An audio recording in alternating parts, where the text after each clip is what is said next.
근데 그걸 준비했다? 기억이 안 나. 언니 기억했다 나 가르쳐.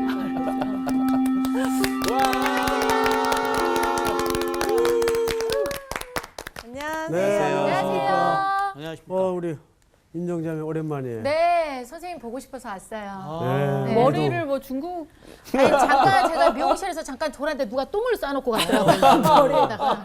방송용. 아 그래요? 이쁜데 왜? 네, 저도 만족합니다. 잘 지냈어요? 네. 네, 반갑습니다. 근데 유난히 한 사람 표정이 좀 어두운데 아, 네, 남자 누가 같지 목소리- 않아요. 오늘 유난히 또 말이 없더라고요. 왜 그런가 했더니 왜 그런지 모르는 거 아니잖아요. 색깔도 우리 없고. 광우 학생 네. 지난주 우리 복습하고 네. 들어갑시다. 지난 시간 복습은 이제 저희가 이제 9장에 들어가면서 그 예수님께서 중풍병자를 고쳐주신 사건에 대한 더듬지 말고.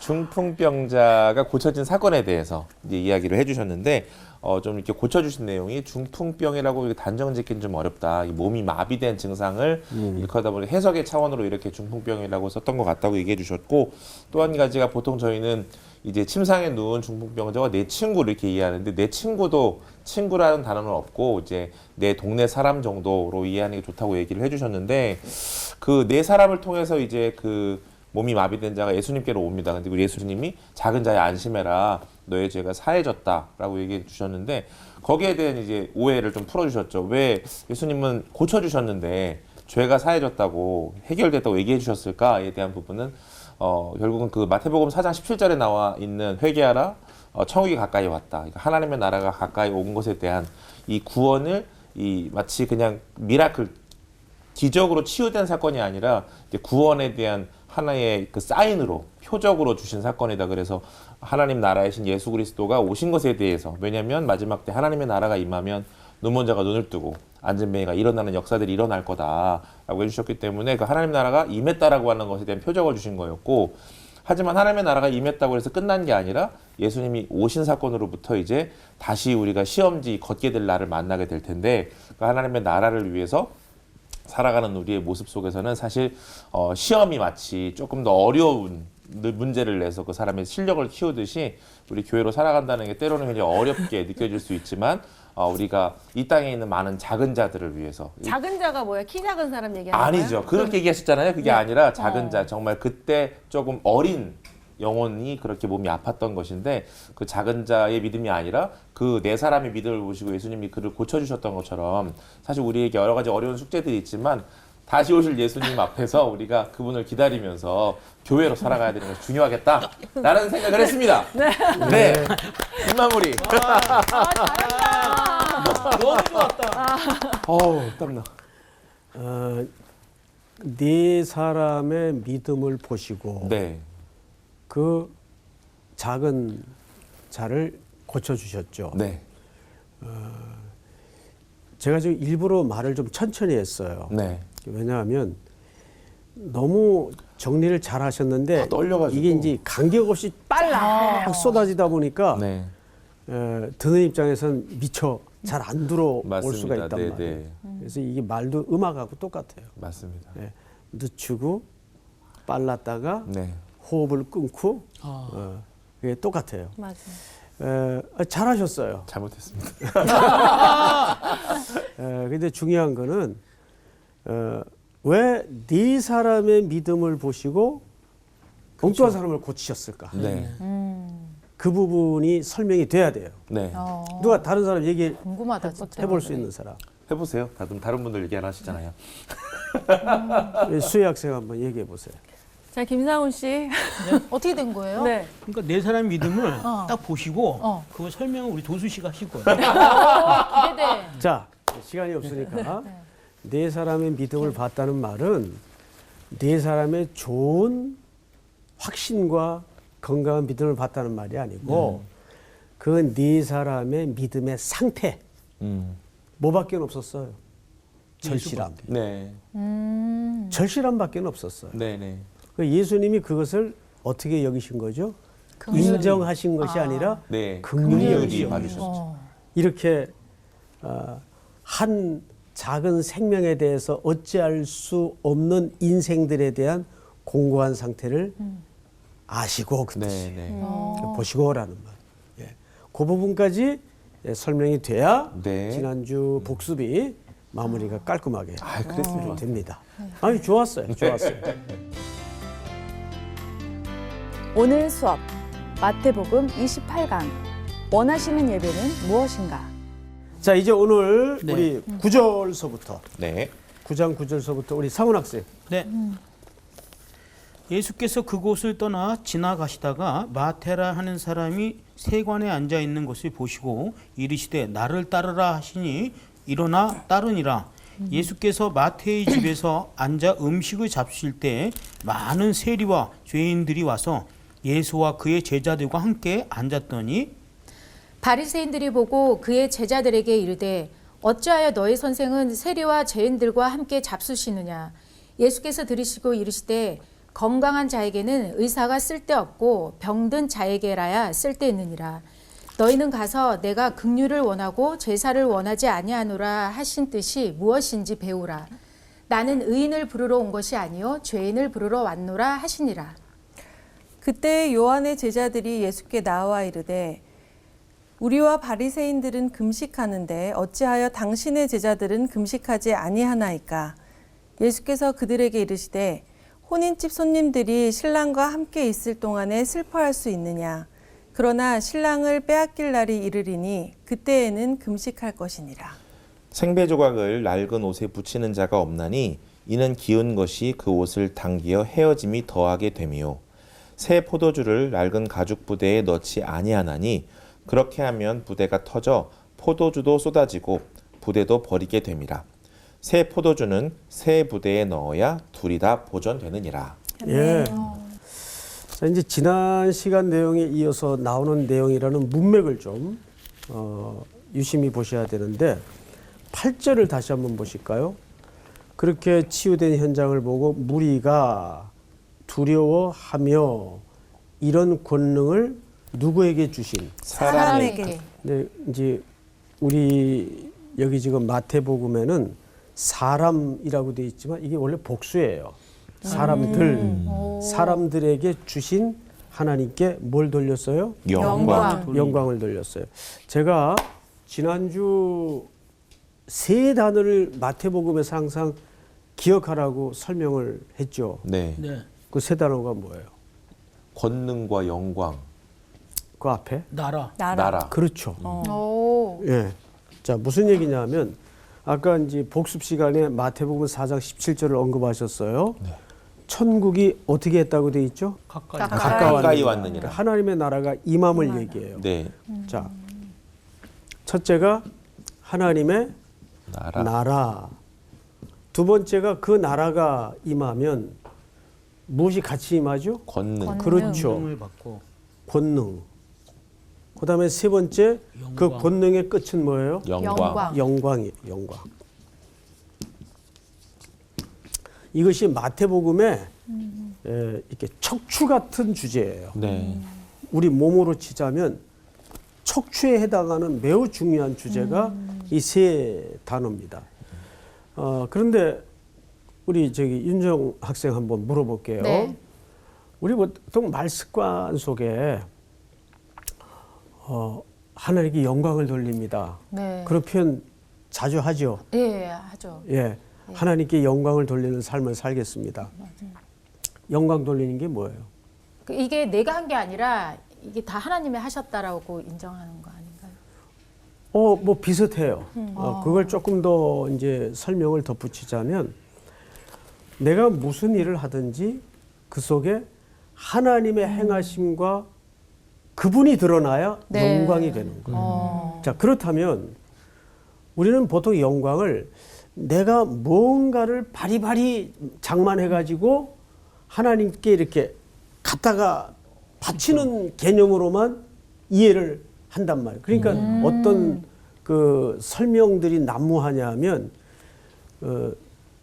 네가 돈을 많이 벌어야 하나님이 영광 받으시지. 영광 받으신다. 그렇지. 네가 맞아. 좋은 대학 들어가야 하나님은 그러지 않거든요. 네. 네. 그러면은 우리한테는 영광 못 받죠. 맞아. 우리도 그렇지. 돈도 없고 좋은 그렇게 대학도 못 따지면은. 나왔는데. 아니 또 조수희가 또 어때서? 맞아. 석사까지 아니, 그러니까 나왔으면. 아니, 그런 기준으로 따지면은 세상에 그 하나님께 영광 못 돌릴 예, 사람들이 너무 많은 거잖아요. 그럼요. 하나님은 그런 어떤 물리적인 잣대와 기준으로 영광을 받고 안 받고 하지 않습니다. 네. 중요한 거는 내가 어떤 삶의 모습으로 살든 그 속에서 주님의 모습이 드러나고 주님의 의미가 뜻이 드러날 때 그게 영광이 되는 거예요. 네. 그러니까 영광은 드리는 게 아니라 영광이 드러나는 거죠. 그렇죠. 예, 드리는 게 아니라 드러나는 것이다. 이것이 마태복음의 일관된 흐름이에요.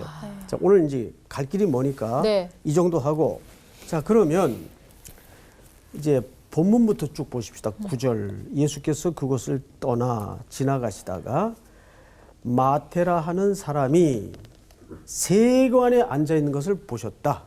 자, 여러분. 마테. 근데 이 마테라는 말이 무슨 뜻인지 혹시 예습들 해 오셨나요? 하나님의 선물 아니에요?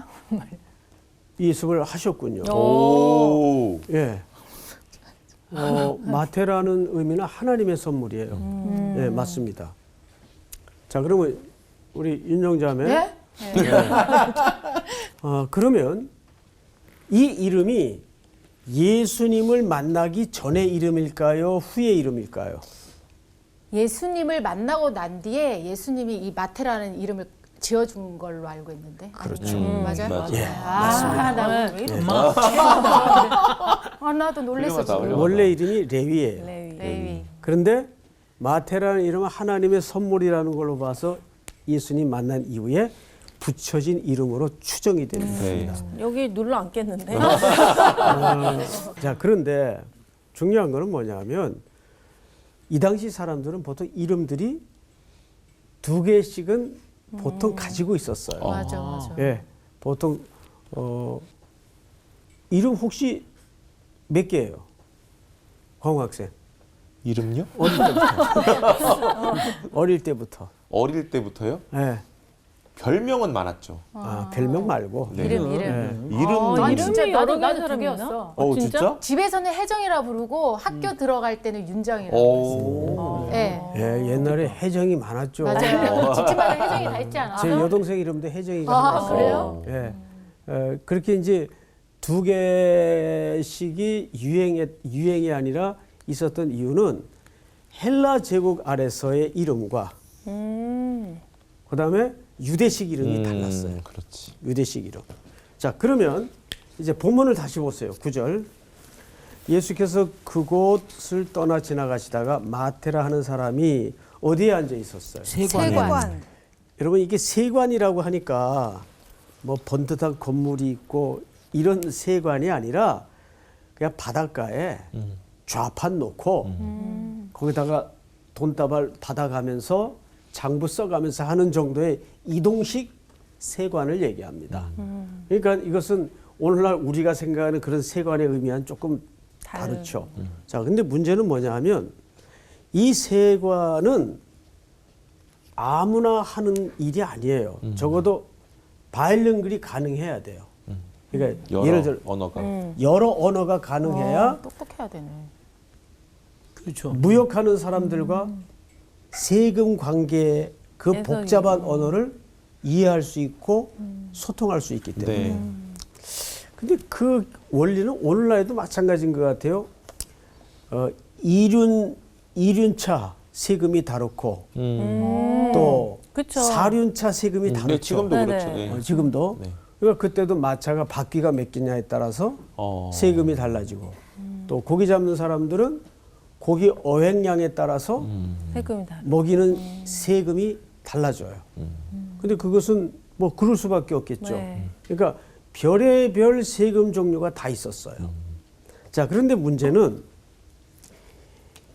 이 세관에 일하는 사람들을 당시 세리라고 했죠. 네. 이 세리들은 전부 어디에 소속이 된 직군인가 하면 로마 로마 제국의 네. 정부 아래. 네. 그래서 이 세리들을 통해서 세금을 걷어요. 근데 이제 봉급 체제가 로마 정부에서는 할당량이 주어집니다. 너 어쨌든 뭐 세금 걷어가지고 80원 들여놔라. 그리고 네가 그 다음에 얼마를 받은 건 우리 상관 안 할게. 그러면 80에다가 이건 기본적으로 로마 정부에 들여놔야 되는 액수예요. 네. 80에다가 어떻게 할까요? 더 받죠. 붙여야죠. 더 받아야죠. 내가 또 먹고 살아야 되니까. 120, 150씩을 받아요. 그러면 절반 거는 전부 자기 자기가. 겁니다. 그러니까 이 당시에 세리들이 동족들에게 세금을 거둘 때 과도한 세금 그러겠다. 액수를 먹여서 착취를 하는 거예요. 그러니까 가장 부정한 직군의 사람들이 유대인들에게 세리들입니다. 그래서 그 유명한 삭개오 이야기를 여러분 아시죠? 네. 자, 근데 또 로마 정부에서 아예 유대 부자들에게 할당을 줘요. 지금 어느 나라와 전쟁을 해야 되는데 군비가 부족하다. 그러니까 목돈을 받아요. 너 이번에 50억 내라. 그리고 세금을 거둘 수 있는 권리를 줘요. 그러면은 뭐 엄청나게 걷겠네요. 그렇죠.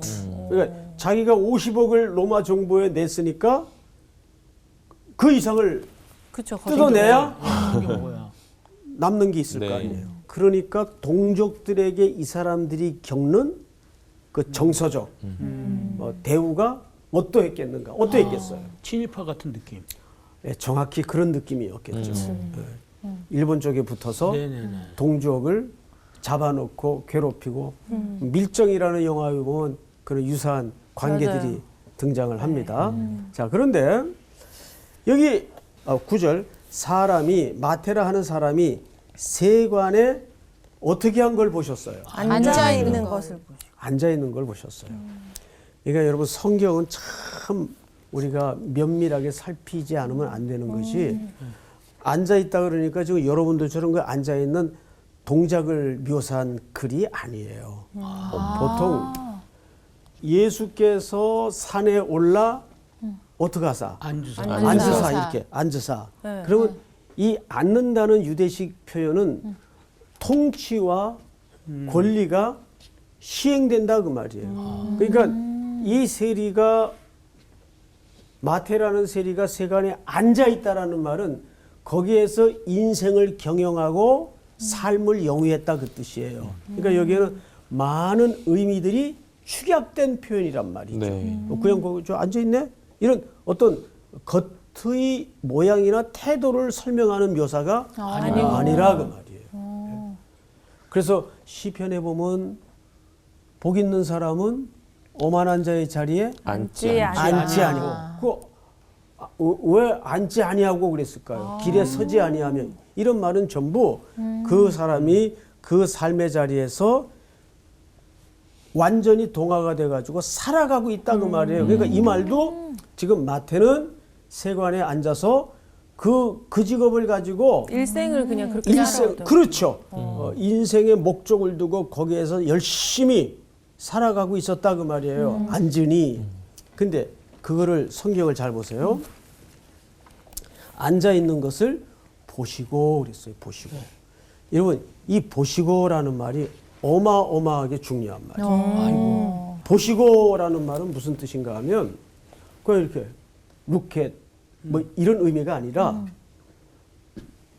그 속을 꿰뚫어 봤다고. 그럼 광호 학생, 네. 예수님이 세관에 앉은 마태의 그 뭘 보셨다는 얘기일까요? 중심. 어떤 중심? 그 삶의 상태에 있지. 어떤 오케이. 네. 마태의 삶의 중심을 보셨다고 네, 네. 대답을 하셨어요. 그러면 마태의 삶은 지금 어땠을까요? 힘들었을 것 같아. 네, 예측컨대 힘들고 공허했을 것 같아요. 공허하지. 이거를 본인이 마태의 배역을 지금 맡았어. 뮤지컬 속에. 야, 그러면 지금 그 표정을 한번 연기해 보세요. 표정을 연기해. 액션. 그거는 자는 그거 것 술 취한 같은데? 거 아니에요?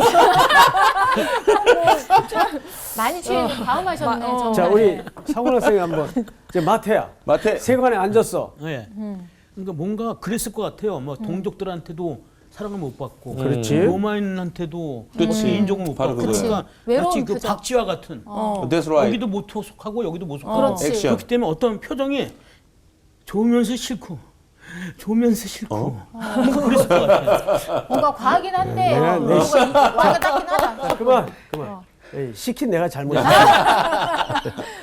내가 언제 개그를 하라 그랬어요. 얼마나 공허했을 공허. 거야. 그러니까. 맞아. 예? 그냥 약간 얼굴에 표정이 없었을 것 같아요. 멍하니 좀 그냥 기운이 늘 없었을 돈 것 같아. 받고 그러니까 영혼 없는 얼굴. 네, 그렇죠. 약간 그랬을 정확하게. 것 같아요. 그냥 무표정, 무표정하게 네. 왜 이런 거. 그저 돈 세는 일에 몰두해 있는 그 공허한 표정. 그러니까 이런 거죠. 잘한다. 깜짝 놀랐네. 자, 그만해요. 그때도 자, 종이가 잘 보세요. 있었는데. 근데 현대인들 속에 이런 모습들 많아요. 가만히 보면 그렇죠.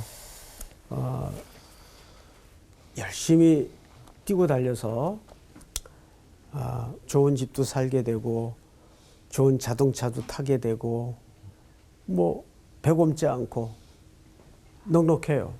근데 왠지 그 가슴 한복판에는 뜻 모를 휑함이 항상 남아 있고 또 그 눈빛에는 초점을 거의 잃어버린 눈빛들 네. 살아있지 못한 거예요. 네. 그러니까 예수님이 여기서 봤다는 것은 마태의 그 깊은 영혼 속에 고뇌, 허무 이런 걸 보신 거예요, 정확하게. 자, 그런데 성경을 좀 보십시다.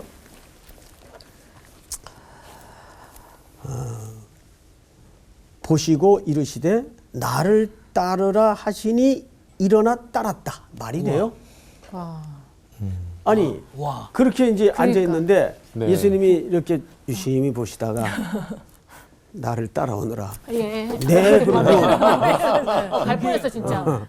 네 그러고 맞아. 따라올 수 있나요? 그거 안 되지.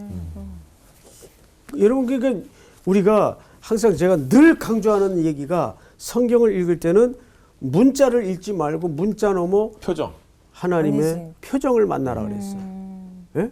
그게 진정한 성경 읽기 아니겠어요? 네. 수혜 학생. 네. 네 그러고 일어나서 따라 나설 수 있어요, 진짜? 저는 못할 것 같습니다. 당연하지. 네. 예? 그러면 윤정 학생은 어떻게 생각하세요? 저는 막 계산할 것 같아요. 어. 이거 내가 갖고 있는 직업이랑 내가 그렇죠. 당연하지. 따라 나가 내가 먹고 살 수 있을까? 당연하지. 뭐 이런 계산 같은 그러니까. 거 하고 있을 것 같아요. 그렇죠. 예. 그러면 이게 무슨 소리예요, 지금? 이 그 문장 마음의 상태를 얘기한 건가요? 이미 네. 마태는 예수님을 여기서 처음 뵌 게 아니에요. 맞아. 성경 기자는 그것을 생략했지만 이미 그분에 대한 소문을 들었을 게고 네. 또 그분이 행하시는 일도 보았을 거고 아. 또 예사치 않는 그분의 말씀에 내상을 입었을 거고 네. 찔렸을 거 아니에요. 네. 그리고 충격을 계속 받아온 거예요. 그러니까 이미 예수님의 말씀을 통해서 사전 작업이 성령의 감동을 통해 진행이 된 상태예요. 네. 어. 그렇게 또 오늘도 내가 이 짓을 이거 언제까지 해야 되나. 동족들에게 갖은 악담을 다 들어가면서 돈 품께는 안 주고 사는데 이게 사는 건가 싶은 자괴감이 끊임없이 밀려올 즈음에 레위야 옛 이름이죠. 네. 네. 나를 따라오너라. 그때 뭔가 거부할 수 없는 강력한 네. 예수님의 흡인력에 빨려 들어가서 벌떡 놓고 일어난 거예요. 네. 그러니까 그리고 이게 그때 아니면 또 아닐 것 같다는 생각했을 맞아. 것 같아요. 그렇죠. 들은 게 있기 그때다. 때문에. 그렇죠. 그러니까 우리가 여기서 한 가지 중요한 그 질서가 있어요. 뭐냐면 누군가를 전도할 때 그 사람에게 우리의 그 얄팍한 실력으로 설득하려고 하는 시도를 하지 마세요. 무조건 말씀을 듣고 예배 드리는 자리에 앉히는 게 우선 목적이에요. 네. 그러면 나머지 누가 하세요? 하나님. 하나님이 하세요. 근데 그걸 자꾸 자기 실력으로 자기 언변으로 설득하려고 논쟁을 짚이고 그러다 보면 he's gone. 아, 그는 떠나버려요. 네.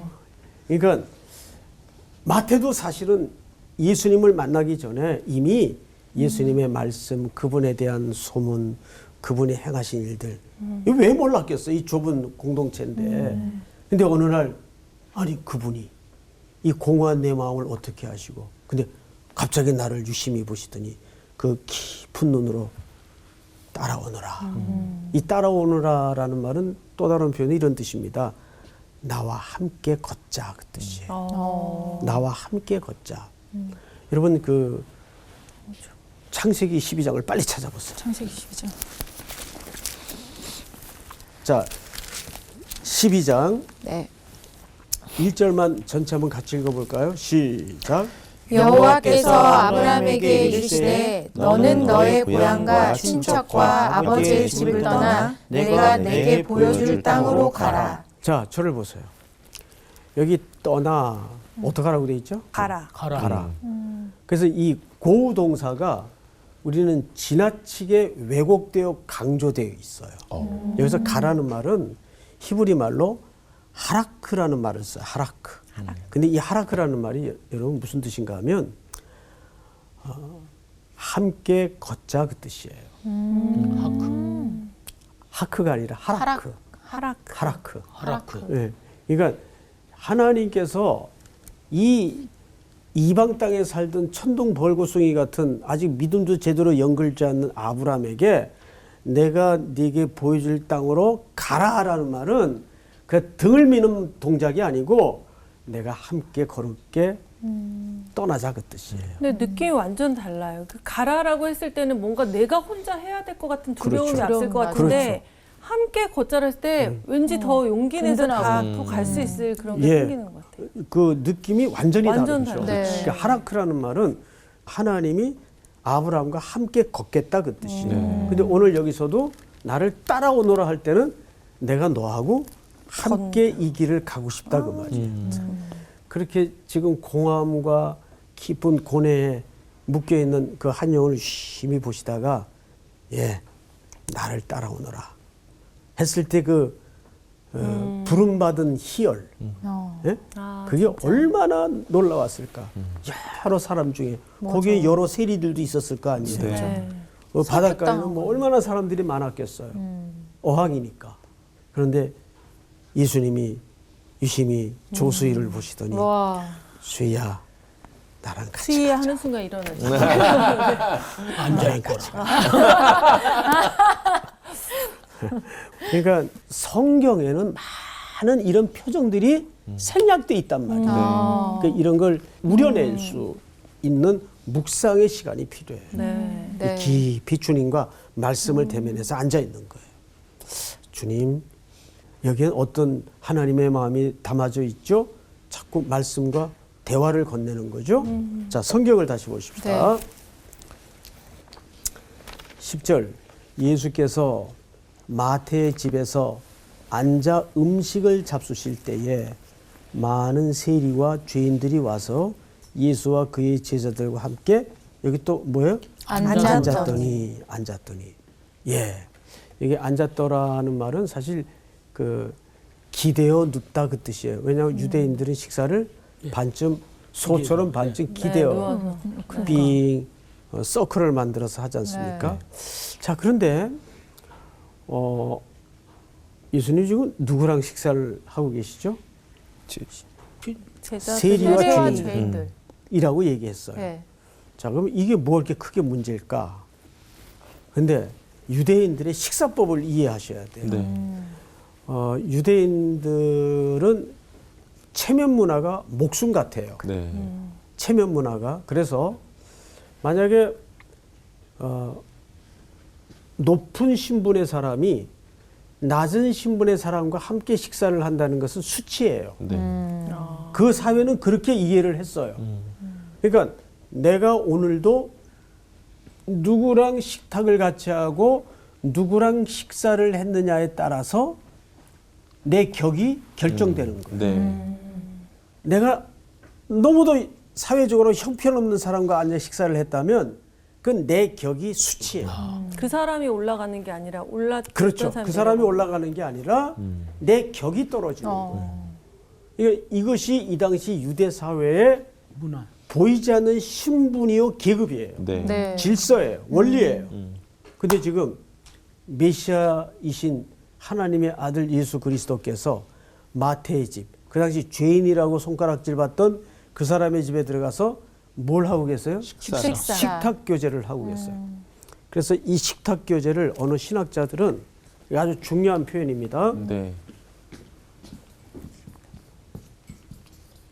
전환의 공간. 전환. 아. 전환의 공간. 여기에서 새로운 가치와 새로운 질서가 시작이 된다 그 말이에요. 식탁이라는 교제의 공간이 뭐가 이루어지는 겁니까? 새로운 전환의 공간이 되는 거예요. 그 역할을 오늘날 사회에서 누가 해야 될까요? 기독교인. 우리가. 그건 기독교인들과 교회가 해야 되는 거예요. 그러니까 여러분 이걸 아셔야 교회는 이 시대에 전환의 공간 개념으로 역할을 할 수 있어야 됩니다. 네. 네. 근데 오늘날 교회들이 코로나 때문에 안 그래도 폐쇄적이라는 말을 듣는데 더 폐쇄적일 수밖에 없는 상황에 지금 몰렸어요. 그래서 우리가 더욱더 지금 온라인과 여러 가지 방식을 통해서 계속 세상과 뭐 할 수 있어야 되겠죠? 소통. 네. 그래서 기독교인들이 가고 머물고 서 있는 곳에는 뭐가 이루어져야 돼요? 전환의 전환의 공간이 이루어져야 돼요. 오늘 다른 거 다 잊어버려도 좋아요. 예수님은 그렇게 부름에 응한 마태의 집에 들어가셔서 그 저주받고 손가락질 받던 마태의 집을 전환의 공간으로 만드셨어요. 새로운 질서와 새로운 공간으로 만드셨어요. 그 얘기를 성경 기자가 마저 어떻게 하는가 한번 보십시다. 자, 몇 절을 보시냐면 11절. 바리새인들이 보고 그의 제자들에게 이르되 어찌하여 너희 선생은 세리와 죄인들과 함께 잡수시느냐. 여러분 이 질문은 이상한 질문이 아니에요. 방금 유대인들의 식사 개념을 여러분 기초해서 생각할 때는 이거는 당연한 질문일까요? 이상한 질문일까요? 당연한 질문. 그렇죠. 당연한 질문이에요. 이건 누구라도 물을 수 있는 질문이에요. 네. 그런데 마저 보십시다. 예수께서 들으시고 이르시되 건강한 자에게는 의사가 쓸데없고 병든 자에게라야 쓸데있느니라. 그러면 자 네. 여러분들이 이 성경을 통해서 그 시대 사람으로 이 말씀을 들었을 때 당연히 바리새인들은 누가 건강한 자로 이해했을까요? 자신들. 자기들. 그렇죠. 자기들은 죽었다 깨어나도 건강한 자예요. 자기들을 병든 자라고 생각할 수가 없어요. 네. 이것이 이 시대의 문제였고 예수님의 질타의 대상이 될 수밖에 없었던 거죠. 성경을 다시 보세요. 근데 여기 병든 자에게라야 쓸데있느니라 이 말은 이스라엘을 두고 하는 얘기예요. 호세아서 5장을 빨리 찾아보세요. 구약성경 5장 구약성경 찾았나요? 네. 네, 13절 한번 읽어보세요. 에브라임이 자기의 병을 깨달으며 유다가 자기의 상처를 깨달았고 에브라임은 아수르로 가서 야렙 왕에게 사람을 보내었으나 그가 능히 너희를 고치지 못하겠고 너희 상처를 낫게 하지 못하리라. 네, 여기서 에브라임은 이스라엘을 얘기하는 거예요. 이스라엘이 병이 들었어요. 근데 외국의 강대국이 그들을 고치지 못해요. 어느 누구도 이 병을 고칠 수가 없어요. 근데 오늘 이 병을 고치기 위해서 예수님께서 오셔서 건강한 자에게는 의원이 쓸데없고 병든 자에게라야 쓸데있느니라.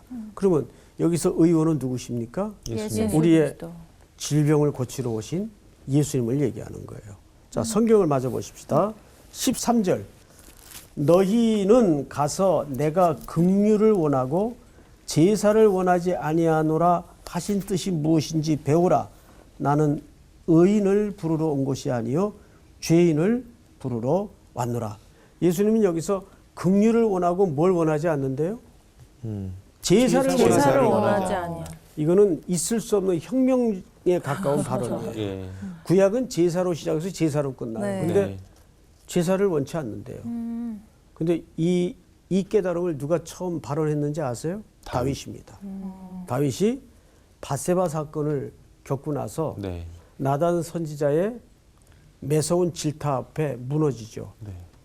바로 당신입니다. 라는 지적 앞에 다윗은 악소리도 못 내고 무너져요. 네. 인간의 죄란 정의가 뭐냐면 자기를 모르는 거예요. 네, 자기를 모르는 거예요. 그래서 그 후에 시편 51편을 보시면 자, 요거 마지막으로 한번 같이 찾아줍시다. 시편 51편. 제목을 보세요. 제목. 제목을 우리 광호 학생이 한번 읽어보세요. 다윗의 시 인도자를 따라 부르는 노래. 다윗이 밧세바와 동침한 후 선지자 나단이 그에게 왔을 때. 네, 그리고 이제 1절부터 우리 조수희 학생. 하나님이여 주의 인자를 따라 내게 은혜를 베푸시며 주의 많은 긍휼을 따라 내 죄악을 지워주소서. 여기 긍휼이라는 표현이 등장하는데 방금 예수님이 사용했던 표현이죠. 네. 이 긍휼이라는 말이 헤세드라는 말이에요. 헤세드. 헤세드라는 말은 히브리어 중에 가장 중요한 단어입니다. 자비, 긍휼, 능력, 사랑, 인애. 제 딸 이름이에요. 인애. 네. 헤세드에서 이름을 따왔죠. 그러니까 이 인애, 자비, 긍휼, 사랑은 하나님의 정체성이에요. 그래서 예수님이 제사를 원치 않는다는 말은 구약의 제사라는 것은 제물이 죽으면 그 다음에 또 죽여야 돼요. 네. 제사장이 죽으면 다른 제사장이 또 와야 돼요. 그런데 그 모든 것들을 스스로 제물이 되고 스스로 영원한 제사장이 돼서 영원히 단번에 제사를 이루신 분이 예수 그리스도란 말이에요. 네. 그러니까 이 말은 그 무슨 얘기냐면 내가 그래서 이 죄인들을 위해 죽으러 왔다는 십자가의 이야기로 이 본문이 맞춰지는 겁니다. 마태복음 가서 다시 보세요. 13절 우리 상훈 학생 한번 읽어보세요. 13절만. 너희는 가서 내가 긍휼을 원하고 제사를 원하지 아니하노라 하신 뜻이 무엇인지 배우라. 나는 의인을 부르러 온 것이 아니요 죄인을 부르러 왔노라 하시니라. 네. 여기 긍휼이라는 단어를 헤세드라는 단어를 쓸 때는 특별히 하나님의 언약적 사랑을 얘기할 때. 근데 계약에 근거한 사랑을 설명할 때 헤세드라는 단어를 써요.